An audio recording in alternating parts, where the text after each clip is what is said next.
Y'all seen Super Mario Galaxy, right? All right, cool. Let's get into these spoilers and what ifs, man. Let's do it.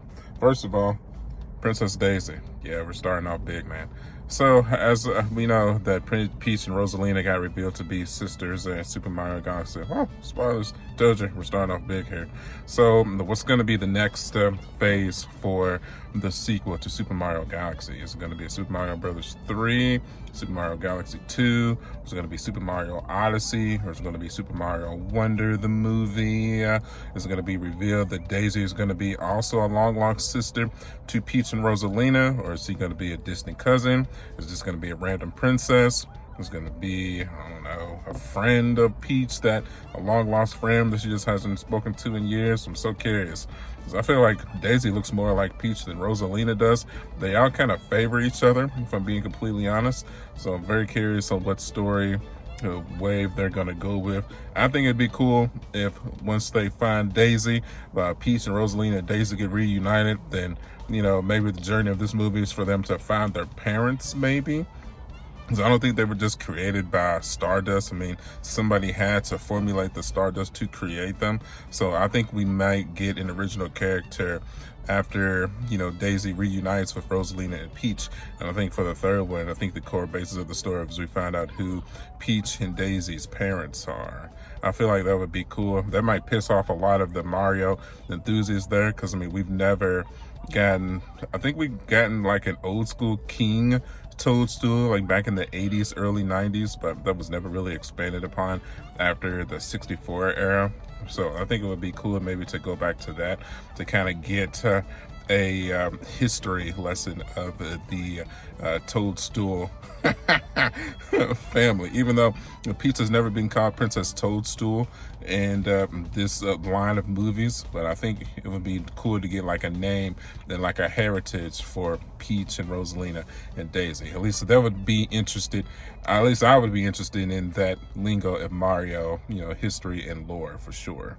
Who's going to be the villains for this movie? I think we take a break with Bowser and Bowser Jr. We've had two movies that have focused on the Koopa lineage. I think we maybe give Bowser and Bowser Jr. a cool cameo in this one, but I feel like we let Wario and Waluigi really take center stage in the villain role for this third iteration of the Mario movies. As we know, you know, Princess Daisy makes her debate in Super Mario Land, the legend of the 6 golden coins or whatnot. That's where Wario makes his debate. He's the core villain. Mario has to go across the land of Sarasa Land, I believe the name of it was, collects the 6 golden coins to defeat Wario. His arch kind of clone rival. You know, he has to defeat him to save Princess Daisy, to save the land of Sarasa Land. So I don't think we necessarily need to go to Sarasa Land. You could probably still center it somewhere in the Mushroom Kingdom, somewhere in the galaxy, whatnot. But definitely it's time to introduce Wario. And I feel like you can't really introduce Wario without Waluigi. So you need to introduce both of them and have them take on the core villain level for the Mario Brothers to take on. I mean, it's perfect. You know, we've never really had a Wario and Waluigi in a core 3D Mario title where they were the villains. We've had some side, like some Mario parties, Mario Tennis, Mario Dance Dance Revolution, the Mario Golf, where Wario and Waluigi take on the center villain role.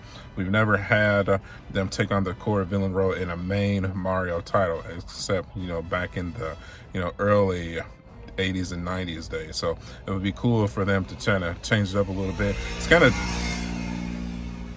different from Sonic's. It's hard to do a Sonic movie without having Dr. Eggman as the villain role, because I mean, he's essentially the bad guy in every single Sonic title. Like, at least like a core, you know, reasoning of what's going on. I think the only main Sonic title where he's not the bad guy, at least not the main bad guy, was Sonic Adventure, where that's kind of chaos a little bit.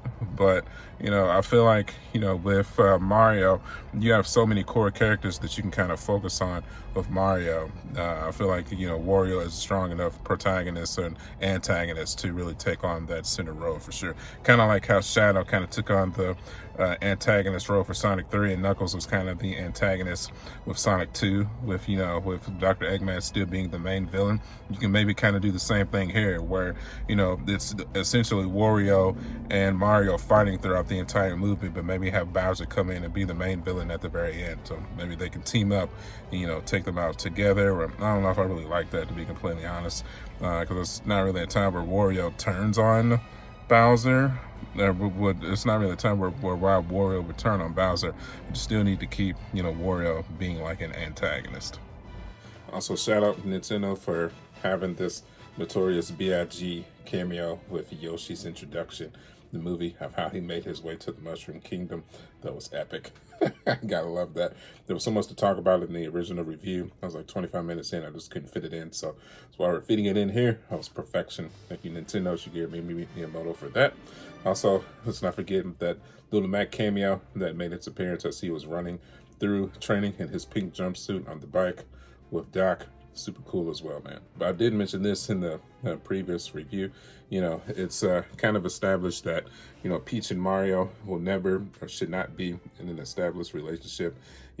Peach might give Mario a peck here and there to showcase that Mario and Peach clearly have feelings for one another, but they are never actually officially confirmed in a relationship.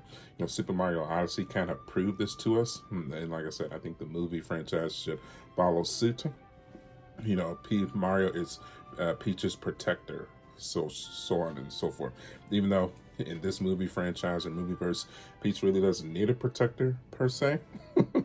This is proven that numerous times. So just the whole damsel in distress thing, the whole complicating the story with a romantic relationship between the two main characters, it's just not needed. I just don't think it's purposeful for this story. I feel like it would convolute the story. It's just not needed. Just my 2 cents. Just shout out to the movie in general. At the timing of this recording, I think box office numbers, Super Mario Galaxy is at 375 million worldwide. Yeah. Kind of just puts the nail in the coffin to what all the, official movie critics, not only movie critics, but also like the YouTube professional movie critics were saying too, that the movie sucked. Hey man, listen. I know you got to get your clicks. Listen, I'm a content creator too. I want those clicks too. I want you to watch all my stuff. I want to make the YouTube bread too. But at one point or another, you got to take your professional glasses off and just see this for what it is. This was a movie made for Mario fans and Nintendo fans and kids. This was not made for the Oscars. This was not made for, this is not a Mark Swayze film. This is not freaking, I don't know, you're not, I'm not trying to win awards here, I don't know why this is such a, shock. But, the last one made $1 billion. They panned it hard in the criticism in that one as well. Same thing here. I'd be shocked if this doesn't get near or close or over $1 billion. At the rate it's going, it's going to get there. It's just all there is to it. The Mario franchise is just too iconic. And, what we want is exactly what we got. We want as many character inclusions as possible. We want as many Easter eggs as possible.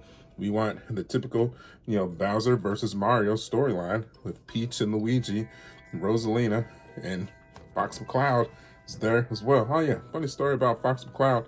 As I was, sharing my review or whatever across like all the social media to promote it or whatever, people were getting mad at me for, my showing Fox McCloud, not thinking that he wasn't already, thinking that he was a spoiler. I had to go in and showcase, like, bro, like, the Nintendo officially released an image of Fox McCloud before the movie came out. I don't know why this was a shock, but no, it was not a spoiler at all. No, like, core Mario fans or whatnot, just a couple of Facebook groups that just, I don't know, I guess they're sleeping under a rock or something. Not to call people out, yeah. Like, I don't know, I'm never going to be the type of content creator that's just not going to call out the stupid. Listen, just like I'm sure with this one, I'm going to put Daisy on the tag picture, and I'm sure some people are going to be like, I didn't know. Hey man, listen, it's been a full weekend. What are you doing? And you can't give me that excuse like, I got jobs and I'm just busy. Hey man, listen, I got 2 jobs. I run this channel, and I'm somebody's dad, and I'm somebody's husband, Come on, bro. It's either you wanted to see it or you didn't want to see it. At this point, everybody that cared enough about spoilers should have already seen it by now at this point. If you didn't, that's a you problem. Sorry. Nothing personal. I'm never not going to be honest with y'all. But listen, hey, man. It is what it is. One more thing before we close out here, can we just acknowledge that Bowser was strong enough to flex his pectoral enough to bust out of his little metal chain there, but he was flexing for the Honey Bean Queen, but he was trying to take on Mario and Luigi's sentence for destroying the Honey Galaxy after the Mushroom Kingdom Castle got destroyed. Yeah, it's good stuff right there. You gotta appreciate it. That was just an awesome scene altogether. Probably one of my favorites from the movie for sure. And with that, that's gonna about wrap this up. I think that covers everything I wanted to talk about from this movie, at least for today. I just, I told y'all I had some additional thoughts outside of the regular review that we did the other day. So hopefully you are still along here with me for the journey. If you are, you know what to do. Hit that like button, man. I really appreciate that.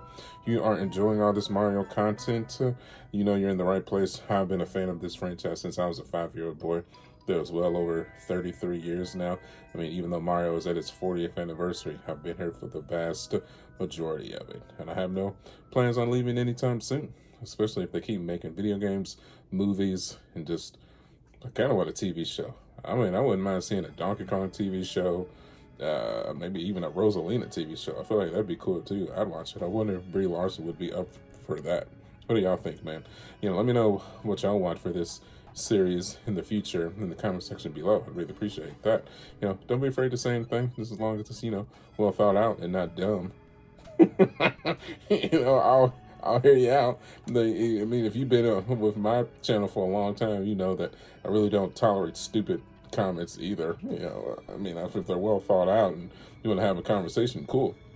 But if they're dumb and just insulting and, you're just here to troll, then your ass is grass. You just get obliterated. That's how I've always been on that too. I have no plans on changing anytime soon. So if you can appreciate all that, then get subscribed, man. You can follow me at youtube.com/SmartJack79. I'm also on Facebook, Instagram, and TikTok. As always, thank you guys for the years of support. Truly, as always, I'll see y'all on the next one. Catch y'all later. Bye.